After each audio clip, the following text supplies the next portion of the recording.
गोविंद राधे गोपाल राधे, गोविंद गोविंद गोपाल राधे, गोविंद राधे गोपाल राधे, गोविंद गोविंद गोपाल राधे, गोविंद राधे गोपाल राधे, गोविंद गोविंद गोपाल राधे, गोविंद गोविंद गोपाल राधे, गोविंद राधे गोपाल राधे,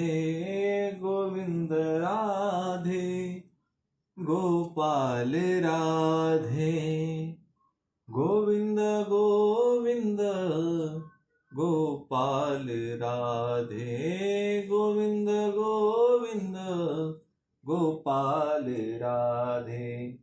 बोलो राधे राधे, श्याम राधे, कृष्ण राधे राधे राधे राधे राधे राधे राधे, वृंदावन में राधे राधे, बरसाने में राधे राधे, राजभवन में राधे राधे, जमुना तट पर राधे राधे, सबके मन में राधे राधे, हाथ उठाकर राधे राधे, ताली बजाकर राधे राधे, सारे बोलो राधे राधे, मुंह तो खोलो राधे राधे, राधे राधे राधे राधे, राधे राधे राधे राधे, राधे राधे राधे राधे, राधे राधे राधे राधे, राधे राधे राधे राधे, राधे राधे राधे राधे, राधे राधे राधे राधे।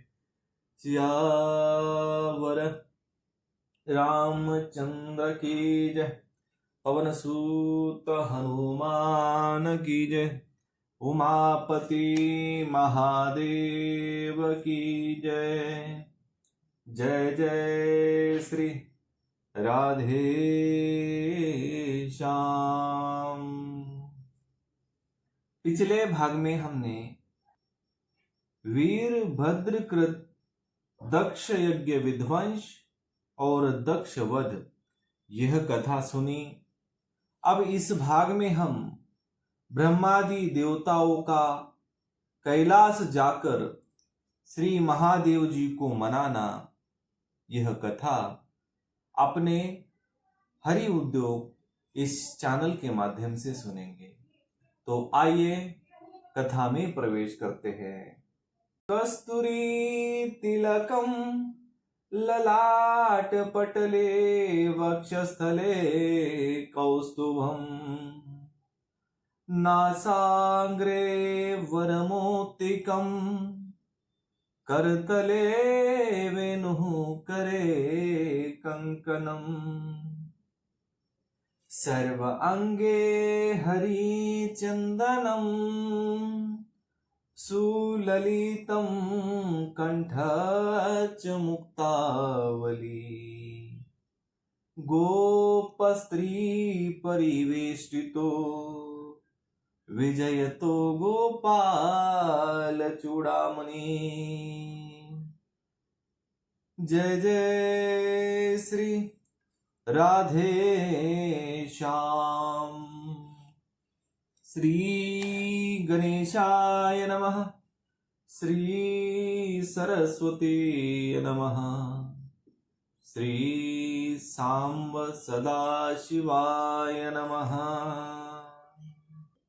मैत्रेय जी कहते हैं, विदुर जी, इस प्रकार जब रुद्र के सेवकों ने समस्त देवताओं को हरा दिया और उनके संपूर्ण अंग प्रत्यंग भूत प्रेतों के त्रिशूल, पटिश, खड़ग तथा गधा, परी और मुदगर आदि आयुधों से छिन्न भिन्न हो गए, तब वे ऋत्वज और सदस्यों के सहित बहुत ही डरकर ब्रह्मा जी के पास पहुंचे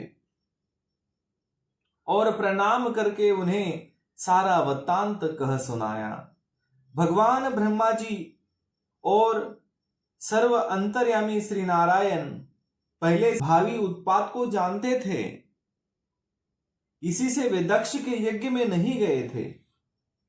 अब देवताओं के मुख से वहां की सारी बात सुनकर उन्होंने कहा, देवताओं, परम समर्थ तेजस्वी पुरुष से कोई दोष भी बन जाए तो भी उसके बदले में अपराध करने वाले मनुष्य का भला नहीं हो सकता। फिर तुम लोगों ने तो यज्ञ में भगवान शंकर का प्राप्य भाग न देकर उनका बड़ा भारी अपराध किया है, परंतु शंकर जी बहुत शीघ्र प्रसन्न होने वाले हैं, इसलिए तुम लोग शुद्ध हृदय से उनके पैर पकड़कर उन्हें प्रसन्न करो, उनसे क्षमा मांगो। दक्ष के दुर्वचन रूपी बाणों से उनका हृदय तो पहले से ही बिंद रहा था, उस पर उनकी प्रिया सती का वियोग हो गया। इसलिए यदि तुम लोग चाहते हो कि वह यज्ञ फिर से आरंभ होकर पूर्ण हो तो पहले जल्दी जाकर उनसे अपने अपराध के लिए क्षमा मांगो, नहीं तो उनके कुपित होने पर लोकपालों के सहित इन समस्त लोगों का भी बचना असंभव है। भगवान रुद्र परम स्वतंत्र है, उनके तत्व और शक्ति सामर्थ्य को न तो कोई ऋषि मुनि देवता और यज्ञ स्वरूप देवराज इंद्र ही जानते हैं, ना स्वयं मैं ही जानता हूं। फिर दूसरों की तो बात ही क्या है। ऐसी अवस्था में उन्हें शांत करने का उपाय कौन कर सकता है। देवताओं से इस प्रकार कहकर ब्रह्मा जी उनको, प्रजापति को और पितरों को साथ ले अपने लोक से पर्वत श्रेष्ठ कैलाश को गए, जो भगवान शंकर का प्रिय धाम है। उस कैलाश पर औषधि, तप, मंत्र तथा योग आदि उपायों से सिद्धि को प्राप्त हुए और जन्म से ही सिद्ध देवता नित्य निवास करते हैं। किन्नर, गंधर्व और अप्सरा आदि सदा वहां बने रहते हैं। उसके मानिमय शिखर है, जहां नाना प्रकार के धातुओं से रंग बिरंगे प्रतीत होते हैं। उस पर अनेक प्रकार के वृक्ष, लता और गुलमादि छाए हुए हैं, जिनमें झुंड के झुंड जंगली पशु विचरते रहते हैं। वहां निर्मल जल के अनेकों झरने बहते हैं और बहुत सी गहरी कंदरा और ऊंचे शिखरों के कारण वह पर्वत अपने प्रियतम के साथ विहार करती हुई सिद्ध पत्नियों का क्रीड़ा स्थल बना हुआ है। वह सब और मोरों के शोर, मदांध, भ्रमरों के गुंजार, कोयलों की कुहकू ध्वनि तथा अनन्य पक्षियों के कलरव से गूंज रहा है। उसके कल्पवृक्ष अपनी ऊंची ऊंची डालियों को हिला हिलाकर मानो पक्षियों को बुलाते रहते हैं तथा हाथियों के चलने फिरने के कारण वह कैलाश स्वयं चलता हुआ सा और झरनों की कलकल ध्वनि से बातचीत करता हुआ सा जान पड़ता है। मंदार परिजात, सरल, तमाल, शाल, ताड़, कचनार, असन और अर्जुन के वृक्षों से वह पर्वत बड़ा ही सुहावना जान पड़ता है।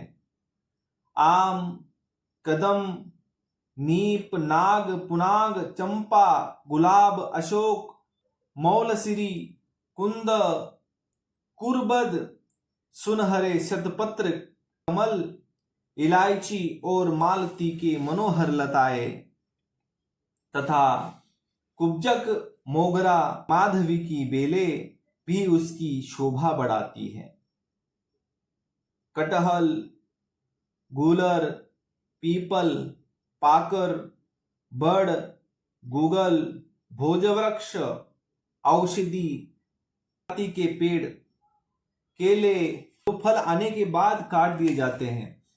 सुपारी, राजपूत, जामुन, खजूर, अमड़ा, आम, पियाल, महुआ और लिसोड़ा आदि विभिन्न प्रकार के वृक्षों तथा पोले और ठोस बांस के चूरमुटों से वह पर्वत बड़ा ही मनोहर मालूम होता है। उसके सरोवर में कुमुद, उत्पल, कलाहर और शतपत्र आदि अनेक जाति के कमल खिले रहते हैं। उनकी शोभा से मुग्ध होकर कलरव करते हुए झुंड के झुंड पक्षियों से वह बड़ा ही भला लगता है। वहां जहां तहां हरिण, वानर, सुअर, सिंह, रीछ, शाही, नीलगाय, शरभ, बाघ, कृष्ण मृग, भैंस, कर्णांत्र, एकपद, अश्वमुख, भेड़िए और कस्तूरी मृग घूमते रहते हैं तथा वहां के सरोवर के तट केलों की पंक्तियों से घिरे होने के कारण बड़ी शोभा पाते हैं।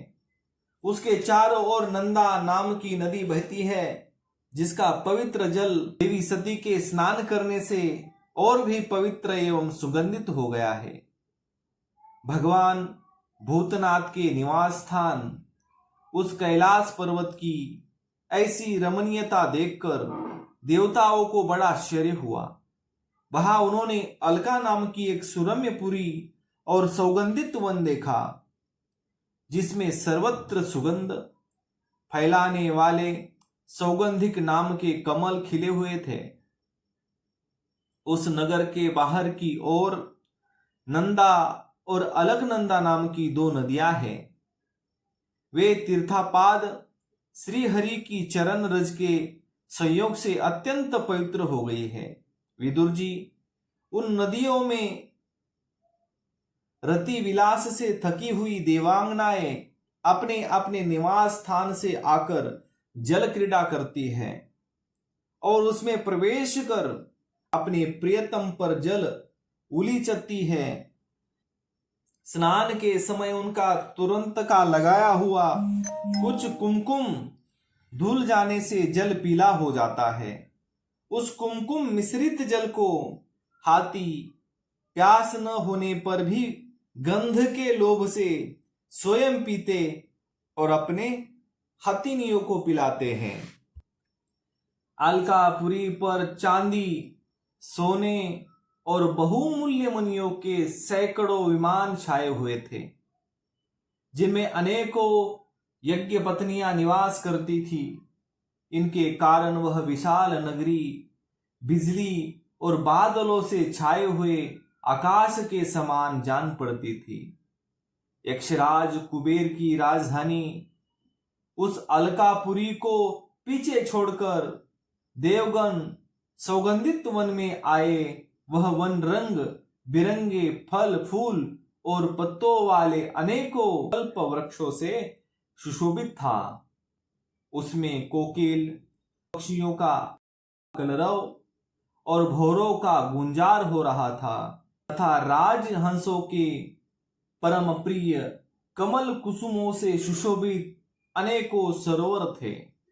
वह वन जंगली हाथियों से शरीर की रगड़ लगाने से, घिसे हुए हरी चंदन वृक्षों का स्पर्श करके चलने वाली सुगंधित वायु के द्वारा यक्ष पत्नियों के मन को विशेष रूप से मथे डालता था।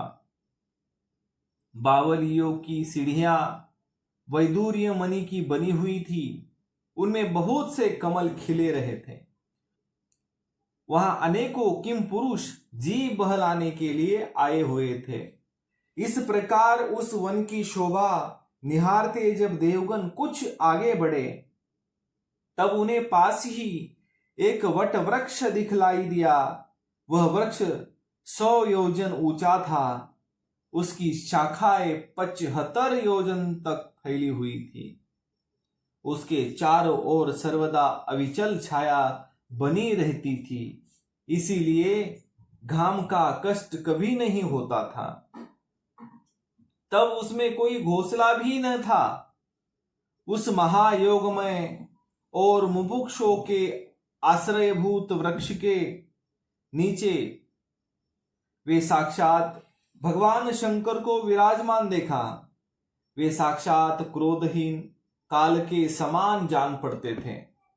भगवान भूतनाथ का श्री अंग बड़ा ही शांत था। सनंदनादि शांत सिद्धगण, राक्षसों के सखा यक्ष, राक्षसों के स्वामी कुबेर उनकी सेवा कर रहे थे। जगतपति महादेव जी सारे संसार के सूर्योदय हैं, स्नेहवश सबका कल्याण करने वाले हैं। वे लोकहित के लिए ही उपासना, चित्त की एकाग्रता और समाधि आदि साधनों का आचरण करते हैं। संध्याकालीन मेघ की सी कांति वाले शरीर पर वे तपस्वियों के अभीष्ट चिन्ह भस्म, दंड, जटा और मृगचर्य एवं मस्तक पर चंद्रकला धारण किए हुए थे। वे एक कुशासन पर बैठे थे और अनेकों साधु श्रोताओं के बीच में श्री नारद जी के पूछने से सनातन ब्रह्म का उपदेश कर रहे थे। उनका बाया चरण दाई जांग पर रखा था। वे बाएं हाथ बाएं घुटने पर रखे, कलाई में रुद्राक्ष की माला डाले तर्क मुद्रा से विराजमान थे। वे युगपट्ट काठ की बनी हुई टेकनी का सहारा लिए एकाग्र चित्त से ब्रह्मानंद का अनुभव कर रहे थे।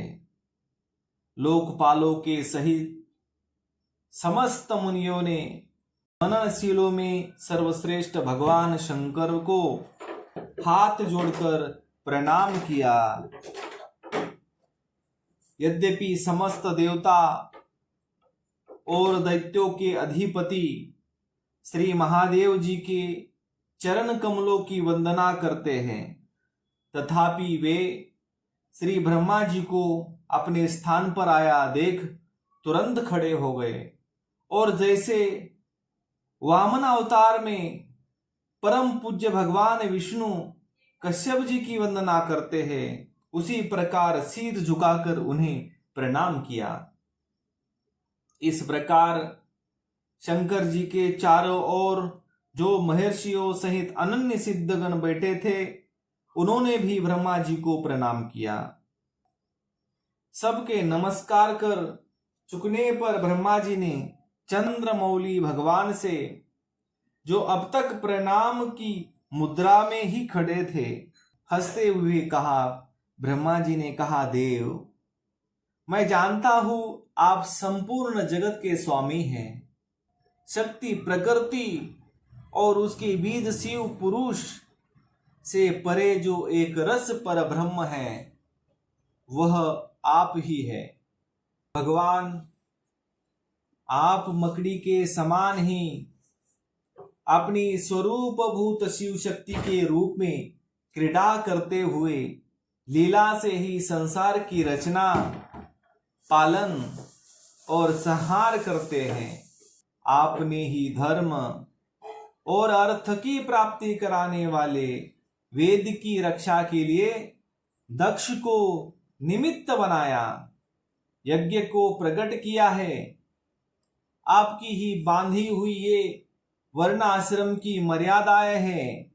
आपका नियमनिष्ठ ब्राह्मण श्रद्धा पूर्वक पालन करते हैं। मंगलमय महेश्वर, आप शुभ कर्म करने वालों को स्वर्गलोक अथवा मोक्ष पद प्राप्त करते हैं, तथा पाप कर्म करने वालों को घोर नरक में डालते हैं। फिर भी किसी किसी व्यक्ति के लिए इन कर्मों का फल उल्टा कैसे हो जाता है। जो महानुभाव आपके चरणों में अपने को समर्पित कर देते हैं, जो समस्त प्राणियों में आपकी ही झांकी करते हैं और समस्त जीवों को अभेद दृष्टि से आत्मा में ही देखते हैं, वे पशुओं के समान प्रायः क्रोध के अधीन नहीं होते।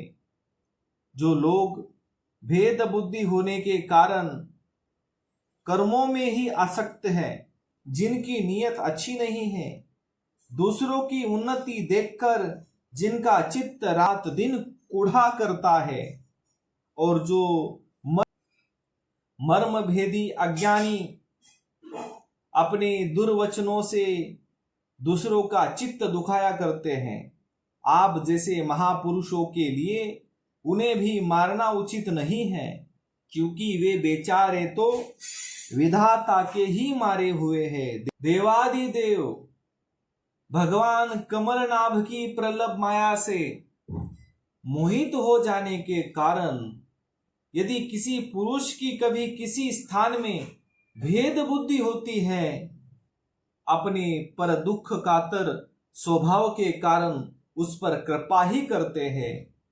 दैववश जो कुछ हो जाता है वे उसे रोकने का प्रयत्न नहीं करते। प्रभु आप सर्वज्ञ हैं। परम पुरुष भगवान की दुस्तर माया ने आपकी बुद्धि का स्पर्श भी नहीं किया है, अतः जिनका चित्त उसके वशीभूत होकर कर्म मार्ग से असक्त हो रहा है, उनके द्वारा अपराध बन जाए तो भी उन पर आपको कृपा ही करनी चाहिए। भगवान आप सबके मूल हैं, आप ही संपूर्ण यज्ञों को पूर्ण करने वाले हैं। यज्ञ भाग पाने का भी आपको पूरा अधिकार है। दक्ष यज्ञ के बुद्धिहीन याजकों ने आपको यज्ञ भाग नहीं दिया। अब आप इस अपूर्ण यज्ञ का पुनरुद्धार करने की कृपा करें। प्रभु ऐसा कीजिए जिसे यजमान दक्ष फिर जी उठे, भग देवता को नेत्र मिल जाए, भृगु जी की दाढ़ी मूछ आ जाए और पूषा के पहले के ही समान दांत निकल आए। रुद्रदेव अस्त्र शस्त्र और पत्थरों की बौछार से जिन देवता और ऋत्विजों के अंग प्रत्यंग घायल हो गए हैं, आपकी कृपा से वे फिर ठीक हो जाए। यज्ञ संपूर्ण होने पर जो कुछ शेष रहे वह सब आपका भाग होगा। यज्ञ विध्वंसक, आज यह यज्ञ आपके ही भाग से पूर्ण हो। तो आज के लिए इतना ही। कर्पूर गौरम करुणावतारम संसार सारम भुजगेन्द्रहारम सदा वसंतम हृदयारविंदे भवं भवानी सहितं नमामि। सियावर रामचंद्र की जय, पवन सूत हनुमान की जय, उमापति महादेव की जय। जय जय श्री राधे श्याम। शेष चर्चा अगले भाग में।